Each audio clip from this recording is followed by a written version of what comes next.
அனைவருக்குமே வணக்கம். சற்று முன் கிடைத்திருக்கக்கூடிய ஒரு மிக மிக முக்கியமான செய்தி ஒன்று வெளியாகியுள்ளது. சற்று முன் ஸ்டாலின் மீது நீதிமன்றம் வழக்கு பதிவு கதை முடிந்தது. இது மாதிரி பார்த்தீங்கன்னா செய்திகள் வெளியாகிருக்கு.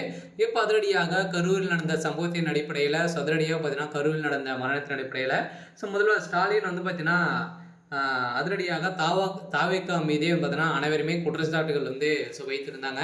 இதைத் தொடர்ந்து தான் இப்போ அதிரடியாக பார்த்தீங்கன்னா முதல்வர் ஸ்டாலின் அவர் பொறுப்பேற்று இதற்கு பதிலளிக்க வேண்டும் அப்படின்ற மாதிரி தமிழ்நாடு அரசுக்கு பாஜக பார்த்தீங்கன்னா கடிதம் டெல்லி மேலிடம் கடிதம் எழுதியிருக்கக்கூடிய நிலையில் இப்போ அதிரடியாக தமிழகத்தில் ஒரு பரபரப்பை ஏற்படுத்தியிருக்கு. செல்ல முதல்வர் ஸ்டாலின் மீது கடுமையான விமர்சனங்கள் எழுந்திருக்கு.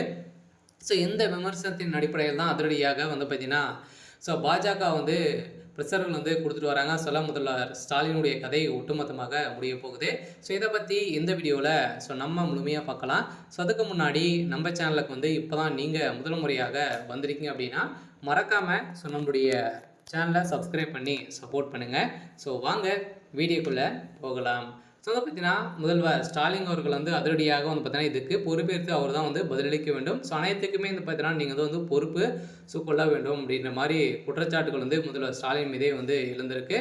நீதிமன்றத்தில் பொறுத்தளவுக்கும் பார்த்தீங்கன்னா இதே மாதிரி தான் முதல்வர் ஸ்டாலின் கேட்டிருக்காங்க. இருந்தாலுமே கடந்த சனிக்கிழமை செப்டம்பர் 27ஆம் தேதி கரூரில் பரபரப்பை ஏற்பட்ட சம்பவத்தின் அடிப்படையில் தாவேகா தலைவர் அப்போது அங்கு கடும் கூட்ட நெரிசல் ஏற்பட்ட காரணத்தின் அடிப்படையில் அங்கு 41 உயிரிழந்த நிலையில் பலர் மருத்துவமனையில் சிகிச்சை பெற்று வருகின்ற நிலையில் இந்த சம்பவத்தை விசாரிக்க தேசிய ஜனநாயக கூட்டணியிலிருந்து பார்த்தீங்கன்னா 8 எம்பிகள் குழு ஒன்றை பாஜக தேசிய தலைவர் ஜேபி நட்டா அமைத்தார்.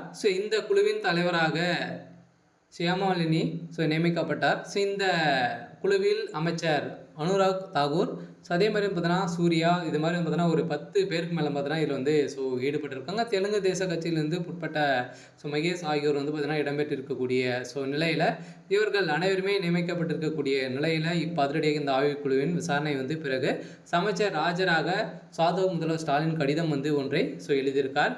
இந்த நிலையில் தான் நீதிமன்றத்தில் முதல்வர் ஸ்டாலின் அவர்கள் பார்த்தீங்கன்னா அதிரடியாக நீதிமன்றத்தில் ஆஜராக வேண்டும் அப்படின்ற மாதிரி நீதிமன்றம் போட்ட உத்தரவின் அடிப்படையில் இப்போ அதிரடியாக முதல்வர் ஸ்டாலினுடைய எதிர்காலம் ஒட்டுமொத்த கதையுமே முடிக்கக்கூடிய அளவுக்கு தான் நடந்திருக்கு. இது கரூரில் நடந்தது ஒரு மிகப்பெரிய திட்டமிட்ட ஒரு செயல் அப்படின்றத பார்த்தீங்கன்னா இப்போ அதிரடியாக முதல்வர் ஸ்டாலின் மீதே குற்றச்சாட்டுகள் நீதிமன்றம் வைத்திருக்காங்க. இந்த குற்றச்சாட்டுக்கு முதல்வர் ஸ்டாலின் அவர்களை தான் பதிலளிக்க வேண்டும் அப்படின்ற மாதிரி இப்போ உத்தரவு போட்டிருக்காங்க. இருந்தாலுமே என்ன நடக்குது அப்படின்றத வெயிட் பண்ணி பார்க்கலாம்.